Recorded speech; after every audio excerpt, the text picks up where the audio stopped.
crashed sight to spare. The sky was the color of rusted iron, and it howled like a wounded beast.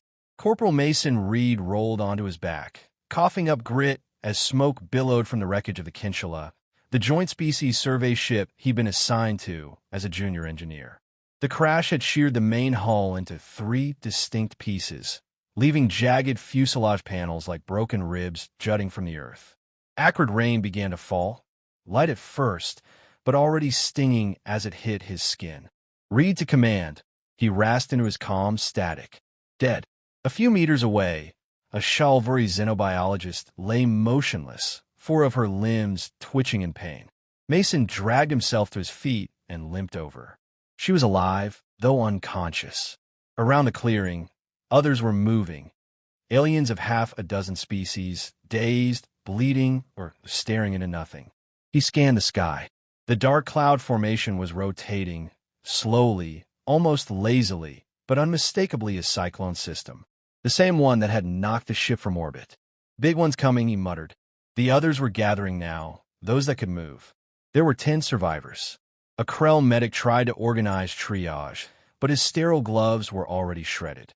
A Dlen pilot was clutching a broken wing membrane, eyes wild.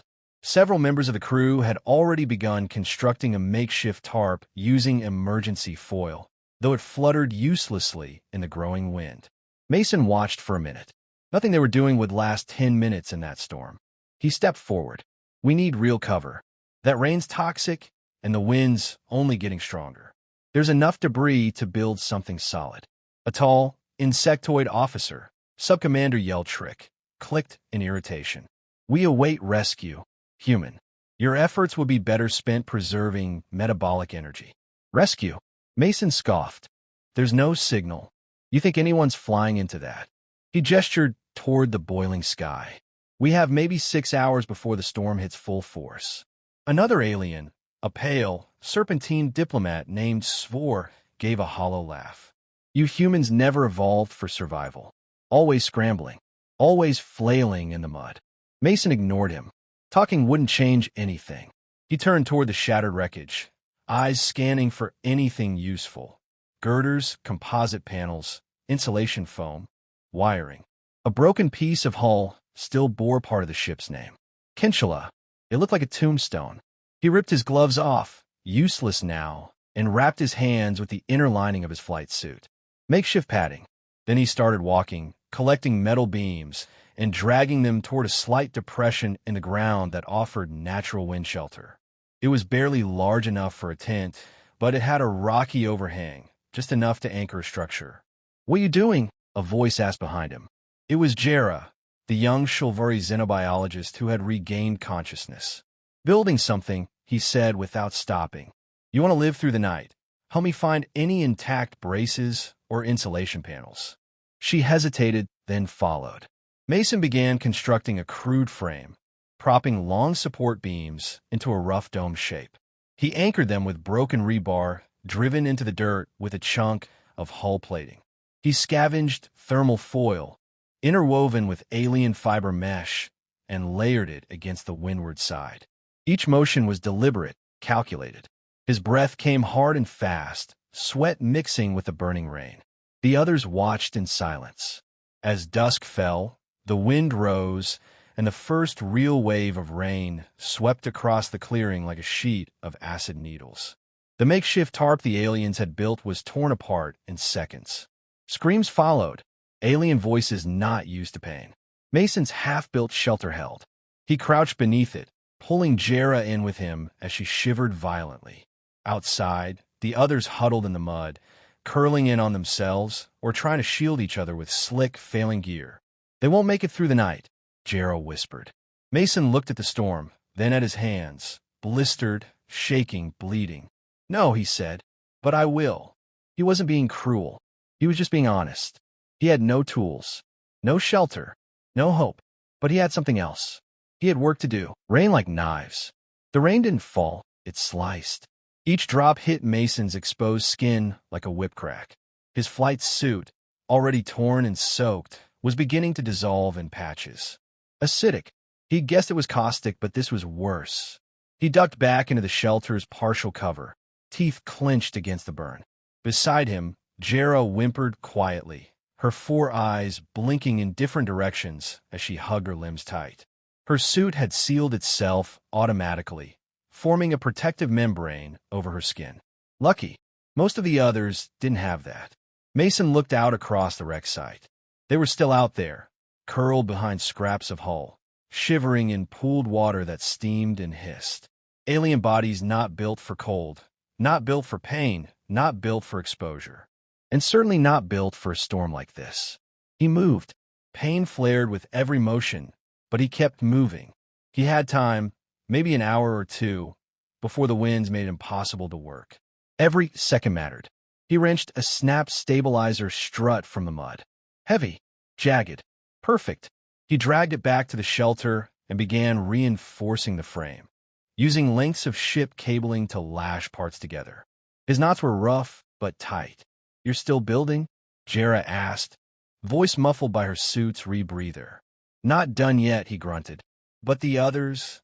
They'll come when they're ready," he said. Or not. Truth was, most of them still didn't believe in him. They were too used to technology, solving everything. Auto shelters, molecular assemblers, medical drones. The Kinchula had all of that. Past tense. Out here, they had scrap metal, acidic rain, and time running out. Mason worked faster. He scavenged plating, insulation from a ruptured wall, and even a piece of the hull's inner door frame. His fingers were raw, knuckles cracked and bleeding. But the structure began to take shape. A skeletal half-dome, reinforced on the side, facing the wind. He slathered melted resin from a burst conduit along the seams, hoping it would dry sticky enough to seal gaps. A particularly sharp gust knocked him backward. He landed in the mud with a grunt. The wind howled like a banshee, carrying grit and poison through the air. And still, the others didn't move. He crawled back under cover, gasping, hands trembling. Jera handed him a small canister, nutrient paste. He took a bite without question. It tasted like wet chalk, but it gave him just enough strength to get back on his feet. "How do you keep going?" she asked, genuinely confused. "You should be conserving energy. Resting." Mason gave her a tired look. "You ever hear of Hurricane Lisbeth?" "No." Category 6. Hit South America back on Earth. Took out 3 cities. I was 19. Spent 2 weeks in a flooded subway tunnel with 27 civilians. No food, no light, just floodwater and corpses. He looked out at the storm. This is familiar." Jarrett didn't respond. She just watched as he went back to work. Hours passed. The sky dimmed further, clouds churning like ocean surf. The rain intensified, turning the ground into soup. Mason's shelter, crude but sturdy, held. Then came the first knock. A small, trembling shape in the rain. The Krell medic, his exosuit failing, clicking weakly as he reached out. Mason pulled him in without a word. Then came another, Swore, the arrogant diplomat, now hunched and shivering, skin sloughing off in patches. "You built this?" he croaked. "Yeah," Mason said. "Welcome to human engineering." By nightfall, 5 of the survivors had crawled under cover, silent and ashamed. The others were still out there, some unconscious, others unwilling to admit defeat. Mason's hut was crowded, but warm. The walls, patched with foil and resin, held off the wind. A pool of runoff collected at one end, but Mason had already dug a trench to drain it. He lay back, aching, soaked and alive. Jera looked at him in awe. "You weren't bred for survival," she said softly. "You learned it." Mason closed his eyes, letting the steady drum of rain on metal lull him. "No tools, no help, no hope," he whispered. "But I'm still here." And outside the storm screamed, stone and flame. By the 3rd day, the wind had carved permanent grooves in the landscape. The acidic rain hadn't let up, though it came now in bursts, like a predator testing a cage. The world outside the shelter looked bleached, the soil etched into ripples. The twisted remains of the Kinchula, now just skeletal wreckage. The storms, I was still hours off, but it would be worse. Mason could feel it in his bones. Inside the shelter, it was cramped but functional. 7 survivors now. The last 2 had stumbled in before dawn, barely conscious. One collapsed in the doorway. Mason pulled him in with one hand and sealed the flap with the other. They all smelled like wet rust and fear. Mason sat by the wall, carving notches into a flat hull panel with a sharp splinter of carbon. 1 notch per hour. The panel was almost full. Time was moving faster than he'd hoped. "We need heat," he said aloud, to no one in particular, "before that wind starts pushing temperature below freezing." "Fire?" Jera asked, skeptical. "On a ship made of composites?" "Fire doesn't care what planet you're on," Mason replied. He was already up, limping, hands covered in crusted blood. He climbed through the hatch, into the wind, and headed toward a cluster of alien flora he'd been observing. Tall, fibrous stalks that stayed dry under a waxy film. In the storm's gusts, they'd bent but never broken. Resilient. He liked that. With a broken blade of hull metal, he hacked off several stalks and dragged them back to the shelter. They reeked like old rubber, but they burned slow and smoky when peeled and dried against warm surfaces. Then came the real trick, a fire starter. Mason had stripped an intact power cell from a severed drone limb, pried open the casing, and jury-rigged a spark using 2 conductive clamps from the medical kit. It arced once, harsh and bright, and the fibrous stalks caught like paper. Flames. Small, hissing but alive. The alien stared like it was a miracle. Jera leaned forward, mesmerized. "It's primitive."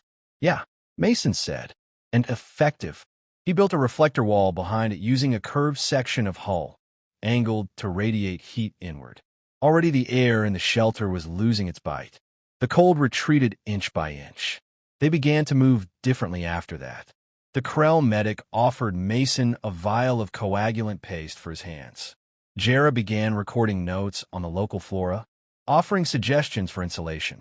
Even Svor, ever the proud diplomat, took a turn holding support beams as Mason reinforced the walls. The structure changed. Stone slabs from the surrounding terrain were dragged in and stacked against the windward side. Resin collected from a native fungus sealed the gaps. Chunks of circuitry lined the roof interior, helping distribute heat from the fire. The floor was layered with soft insulation foam scavenged from crashed chairs. It wasn't a hut anymore. It was a fortress. Small, ugly, weather-beaten, but unshakable. And when the second storm front hit, roaring louder than a shuttle engine, it held. The wind shrieked. The rain lashed at the shelter's walls. The fire guttered low, then steadied as the reflector focused the heat. Huddled inside, no one spoke. They just watched Mason, his eyes closed, one hand resting on the wall, feeling the vibration of the wind through the structure. The storm tried to get in, but it didn't. "You've done the impossible," Svor finally said, voice raspy. "Built this sanctuary from wreckage and mud." Mason didn't open his eyes. "I didn't build it for praise. I built it because no one else would." There was a long silence. Then Jera spoke quietly. "I used to think survival was about technology. Shields, suits, systems. But you taught us it's about will." Mason shrugged. "Technology's a tool. Survival's a choice." Outside, the storm screamed like it knew it was losing. Inside, the fire crackled. And for the first time since the crash, someone laughed. "Salvage hope." The storm passed at dawn. Mason knew before he opened his eyes. The wind had gone from a scream to a whisper, and the oppressive hum of airborne electricity had faded. The hut no longer trembled like it was alive with fear. The silence was a new kind of loud. He pushed open the shelter flap and stepped outside. What was once a rec field was now a wasteland, mud hardened into clay, debris scattered across the horizon like bones. The Kinshala's remains had been torn even further apart, twisted into unrecognizable shapes. But the sky was finally blue. Pale but blue. Behind him, the others stirred. Jera was the first to rise, eyes adjusting to the sunlight as she joined Mason outside. The others followed one by one, weak, quiet, alive. Svor limped to Mason's side, his once pristine robes burned and patched. "We made it," the diplomat said softly. Not a declaration, more like a realization. "No," Mason said. "We survived. Made it comes after we leave. And for that, they still needed a signal. The ship's comms had been destroyed in the crash, But Mason had been quietly salvaging parts between shelter repairs, antenna fragments, power regulators, uplink transceivers. The pieces were useless alone, but together? Maybe. He returned to the shelter and began assembling his final project. The aliens gathered around, offering what little they could, holding components, sifting through debris, cleaning metal contacts with scraps of cloth. Mason guided them all with calm efficiency. It was Jera who brought him the last piece, a solar capacitor, mostly intact. He nodded once. That'll do. The improvised transmitter looked like junk to everyone else. A mess of wires, bent antennae, taped battery packs. But it was calibrated. Pointed skyward. A gamble. A hope. He flicked the switch. The light blinked red, then steady green. Signal sent. Now they waited. It took 2 days. In that time, the hut became a home. Mason taught them how to boil water using heated stones, how to dry out the plant fibers to make bedding, how to anchor parts of the shelter against future storms. They listened to him now, not out of duty, but respect. Not once did he ask for it. He patched wounds, shared food, slept last, and rose first. Always working, always building. On the second morning, a low hum buzzed over the horizon. Mason's eyes snapped to the sky. A rescue shuttle, descending fast, searchlights sweeping. The alien stood as it landed, waving, shouting, calling out codes and names. Mason didn't wave. He just watched, arms crossed, face unreadable. The shuttle door hissed open. Medics poured out. Shouts of relief. Tears. A dozen questions at once. Mason stepped aside, letting them work. A tall human officer approached him, flanked by 2 armored security personnel. Corporal Mason Reid? Yeah, we got your signal. Station Command thought it was a probe until they decoded your ID tag. You built that transmitter. Mason simply nodded. The officer looked at the hut, then back at Mason. And the shelter? Another nod. The officer whistled. Hell of a thing. Intel said you went down with nothing but a tool belt and a bad attitude. Tool belt didn't make it, Mason said dryly. Attitude did. Back aboard the station, the survivors filed reports. In theirs, Mason's name kept reappearing. Human built a stormproof structure using wreckage and instinct. No formal leadership, yet we followed him. He worked when we despaired. He endured when we broke. SWOR submitted a statement to the Galactic Council requesting formal commendation for demonstrated excellence in survival leadership under catastrophic conditions. Mason declined it. He didn't want a medal.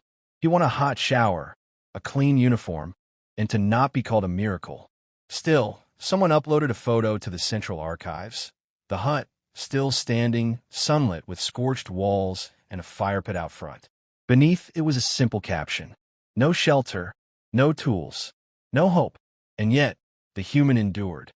Mason sat alone in the corner of the debriefing lounge, sipping coffee that tasted like ash. Jera approached and sat beside him. Are all your kind like you? She asked. He shook his head. Most are smarter. Better with machines. Better with people. I just don't quit. She smiled. Maybe that's the difference. He didn't answer. He didn't have to. Out the viewport, the storm-racked world turned slowly in orbit. Somewhere down there, a crooked little hut still stood against the